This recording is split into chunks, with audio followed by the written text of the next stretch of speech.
Hey everybody, this is Jeff Veale, the business guru. On a wet and wild day, the cyclones have hit Manila and half my team can't come to work. That's another story. But on with the show. 15 minutes of fame, guys. If you want to become famous and have 15 minutes of fame, why not reach out? Now think about it. It's $30,000 for a TV commercial. You want 10 radio spots on your local radio station. It's going to set you back between $3,000 and $5,000. You can come on 15 minutes of fame totally free, and we'll put you across 15 different platforms. You know, your Facebooks, your LinkedIn's, your Quora, your Reddit, all the different platforms. We'll put you all across those platforms with your social media links and make you more famous than what you are already. We've got a very interesting guest today from my home country back in Australia, and his name is Mr. Marc Murray, and Marc is a hike leader. He's got a very interesting company, Brisbane Hiking Adventures. So you want to get outdoors and have some fun, guys? Marc's the guy to reach out to. The company is called Adventure Tourism. That's the industry. It's called Brisbane Hiking Adventures, but the industry is Adventure Tourism. Been in the industry quite some time now. The philosophy of the adventure continues, and indeed it does. You know, it's going to be, it's up to me, guys. Get out there and make it happen. Interesting thing about himself, he's a volunteer firefighter and a student of karate. And all of his social media links will be on the YouTube video you guys will see later. And don't forget to like and subscribe to that channel. But it's my great pleasure. Good afternoon, Marc. How are you, buddy? Good, thanks. Jeff, thank you very much for the great opportunity to be here this afternoon. No, you're most welcome, buddy. Tell us about the journey and what inspired you to pursue this career path of yours, get out and about.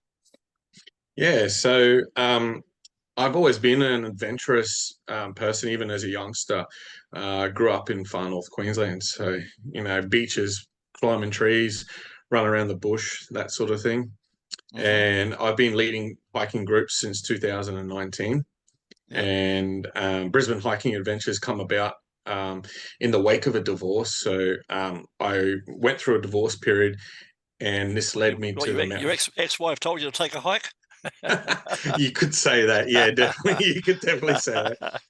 Right. And this led me to the mountains, and it's there where I found my sort of independence and was able to take in the natural energy and just sort of be able to come to terms with what happened and build back with nature. Yep. Yeah, definitely, and move on, you know. And I think from that, it's sort of helped me to find a sense of purpose as well. And being able to lead groups, it's been really quite interesting because you learn a lot about yourself. You learn a lot about what people are like. Diversity. And definitely. And seeing them and how the look on their faces when they've achieved something they never thought was possible is just, it's incredible. So awesome. Tell me, what's been the most challenging aspect of your work and how have you overcome that? Yeah, no. So the challenging part of what I do in particular is I always try and put myself in a total beginner's mindset. What that is putting myself in the place of the beginner, starting off on either climbing a mountain or going for a hike. And it's my way of being able to empathize with them. So I'm thinking, okay, for example, if I'm taking someone up Mount Biwa, the first thing they're going to be thinking is, how do I come back down? So firstly, I'm coaching them and saying, okay, this is a great question, but what we're going to do is we're going to help you up first. We're going to help you up to a milestone, get you to a milestone, and get them to take a look around and see what they've accomplished already. It's generally at this point that people understand and go, wow, I did that. I didn't think I could do that. And when they realize that's the most challenging part, coming down is a distant thought, and it's not a big thought anymore. So yeah, at least you'd understand what goes up must come down, right? It's exactly right. Yeah. Definitely. Tell me an important moment in your career that changed the direction of what you were going. I guess it's your divorce had a bit to do with it, yeah? Yeah, no, definitely. I think in the beginning, I just wanted to build this group. And with COVID, the way COVID sort of disrupted air travel, airline travel in general, the way we lived our lives, things like that, we went back to basics.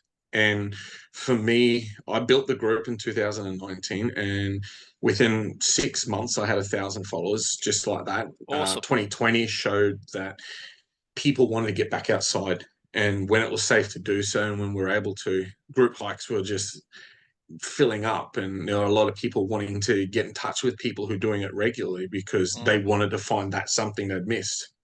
And it was also good for the mental health, right? Absolutely. Another big part of it was when I met my partner, Manuela. She's come in with it from a different point of view, and it's a good point of view to have because she is the beginner. So when I'm writing this book this project that I've been laboring over for 6 months or so, I'm thinking about how's this going to help her and many others like her, because it's that beginner mindset and how I can bring the best amount of value into a resource that can be used time and time again. So sounds awesome. It's been really quite interesting. Yeah. In your opinion, what are the key qualities and skills, apart from your determination, that have contributed to your success? Yeah, no, definitely. So for me, there is at least 4 or 3, sorry, that I can think of. Trust. This is incredibly the most important element. Integrity and trust. Yep. Yeah, definitely. Being a firefighter, these are sort of ethos words that they talk about, like trust, integrity, but I've expanded upon those elements, and I've put in like safety as well. Having a safety mindset all the time is paramount for a hiking leader. Definitely. And to be a good one at that. Yeah, because you're not just thinking about your safety, you're thinking about everyone else's safety, including, like, I've been in a group hike situation where I've had to rescue people off the side of a mountain, and that's simply because you're having that spatial awareness and going, okay, everybody's good, I'm happy about that, that's my priority. But if someone's in trouble, we as human beings are going to go, we need to help that person out. So that's a big thing for me, safety. Leadership's always been a huge one. Being able to lead groups, whether it's me as the sole hiking leader or as a part of a leadership team, because we've got quite a big group, you need to have everyone. It's sort of a responsibility. You're going to have a lot of people looking to you, for guidance and support. But also being able to lead myself as well is really important. So, yeah, I think that's about it, actually. Yep, no worries. Tell me, how do you stay motivated, which obviously you are, and continue to innovate in your field? It's a great question, and I think about that a lot.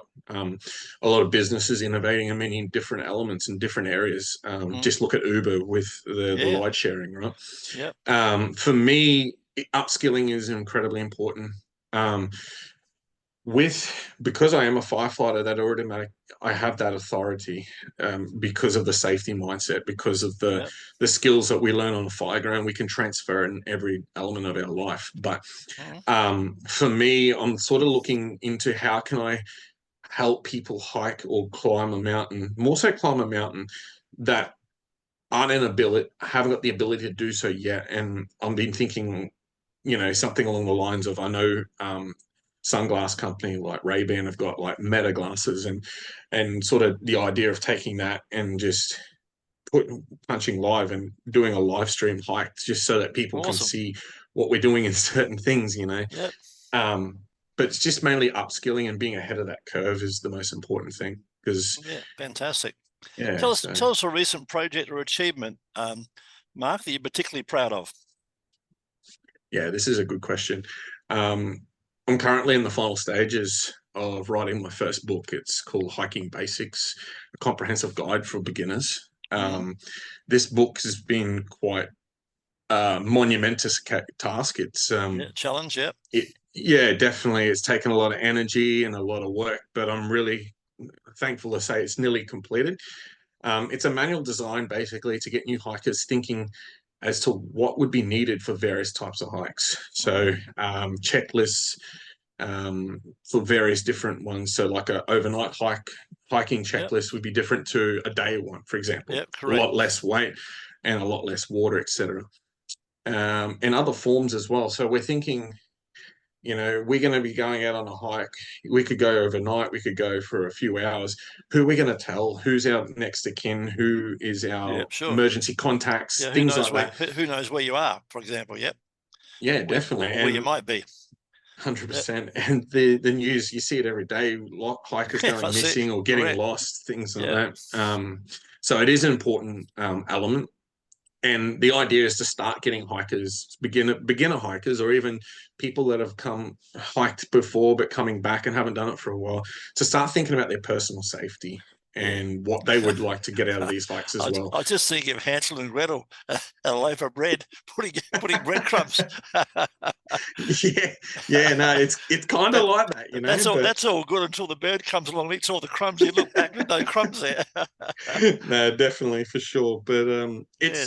it's an encompass. It's like a book and a manual, and it's everything. It's Yeah, a sure. resource all rolled into one that is getting people to start thinking just outside the box a little bit, and and this is also where they can start thinking, okay, where's my limitations, and staying within them until they get more experience, really.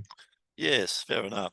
You might put a chapter, just an idea for you, mate. You might put a chapter in the book if it's going to be, say, pretty much Australian based. If it is, you could put in famous hikes of Australia and put a page in, and put like 20 or 40 hikes in that people. And there's a 10-mile hike, it's a 40-mile hike, it's an overnight hike, that type of thing, and then and give the reference points for people. And if you want to know more, reach out to you, that type of thing, Yeah, no, definitely. Particularly Brisbane ones or Queensland ones, because there's so many awesome places to see in Queensland, as we know. Definitely. Looking ahead, what are your goals and aspirations for the future? Yeah, this is a great question. For me, I would like to continue to build this group. I want to look. I'm trying to push it north of 10,000 followers. I think that's quite doable. Yes. Using this moment more, the energy and momentum that I've already started building with this group to see this book become a bestseller. It'd be a really awesome, bold goal, but I think it's a possibility. I think anything's possible if we're willing to work hard for it. And I'm going to commence writing a series of books. So this is the first pilot one, and then I'm going to sort of break off into subsections like hiking with kids, hiking with pets. Interesting. Navigational aspects, things like that. Things that can be written a book about on their own, based off the original. So and I guess finally, just to be able to pretty much live on the back end of hiking, like this business, and live on it and travel a little bit and explore. Yeah, that'd be nice. Well, that's when you'll start to talk about your next adventure. We're going to go to, this place here and go hiking, and who wants to come? And then I can see you running tours, because the good thing about that is that you and your partner could travel. Not that you're full intent, but you can travel for free, because most of the people don't know, most of the airlines and all the accommodation is something like book eight or 10 people and you travel for free. So you approach them and say, look, if I can find you 8 more seats on your plane, what's in it for me? And they go, we'll give you a free seat. Get the idea? So then you and your partner are traveling the world for free, guiding and helping people and growing the business. And then when you get to your destination, you'd even put the feelers out and say, who locally wants to come and join us? Definitely makes perfect sense. So you add to it a lot, right? Tell us a bit more. How can our listeners reach out and find out more about you on our YouTube channel and other areas? What's the best way to contact you? Yeah, no, definitely. So I'm on Facebook. My main Facebook page is the best one. Also, Brisbane Hiking Adventures. If you are interested in hiking and want to know more, please go ahead and look that up. It is a private group, but it is very accessible when you search for it. And I'm also on Instagram as well. I've got an Instagram account, Brisbane_hiking_adventures. And also I do have a personal one myself as well, which is 𝐷𝐢𝐿𝐧 _DUZZ_ventures. So just taking the adventures off there. So, and there's also my phone as well. So I'm on WhatsApp as well. So that's I'll be putting all that up on your channel for you. Tell me, and that'll be up in the next few days. Tell me, before we wrap it up, tell us a fun fact about yourself that most people don't know. I like these questions. These good questions are the ones that people can relate to. Correct. Everyone's got a fun fact. Exactly, definitely. My partner is from Brazil, and I've been studying Portuguese for the best part of nearly 3 years. Yes, and you're still no good. So, You're getting there. eu falo português You're doing good. muito bom, yeah. But it's good. It's great. It's really been an interesting challenge, and growing that part, you become a little bit more accustomed to a Brazilian culture and that. It's funny, we're in November 2, we're traveling to Brazil. Oh, awesome. So there will be some hiking involved. That's very soon. That's coming up on a Saturday, right? That's correct. Yeah, in a couple of weeks. So yeah, I know that because my birthday's on the 4th. I know it's a Monday. I got it all earmarked. So I know all about it. Happy birthday for the 4th, then. Yeah, I'm off to Vietnam for a Nan Trang to a beach area. So I'm looking forward to that. I've been there, yeah. You've been there?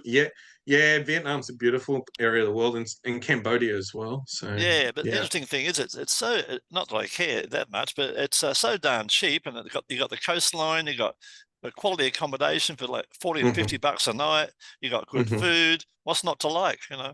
In fact, 100%. Yeah, I'm going one because I got the laptop. I can travel the world. I'm going one way with a view of seeing, you know, if I like it, who knows how long I might stay. You know.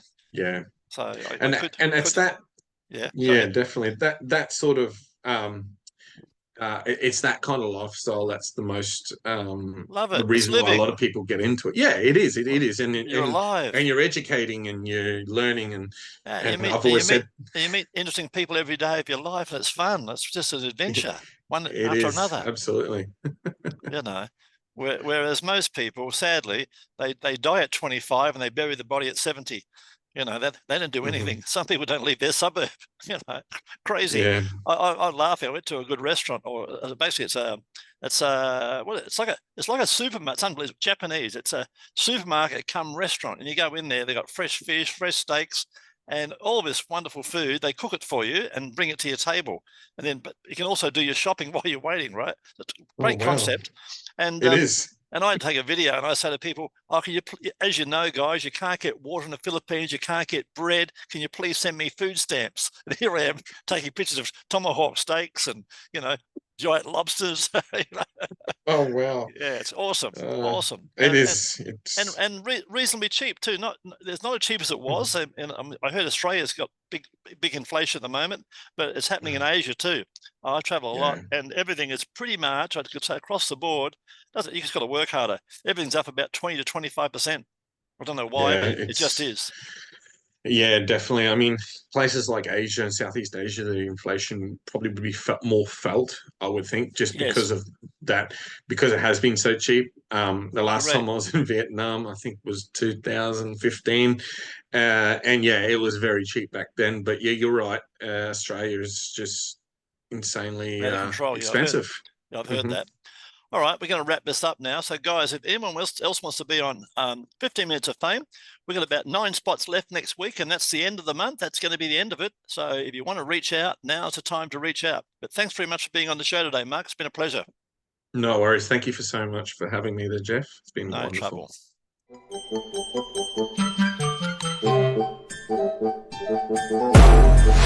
trouble.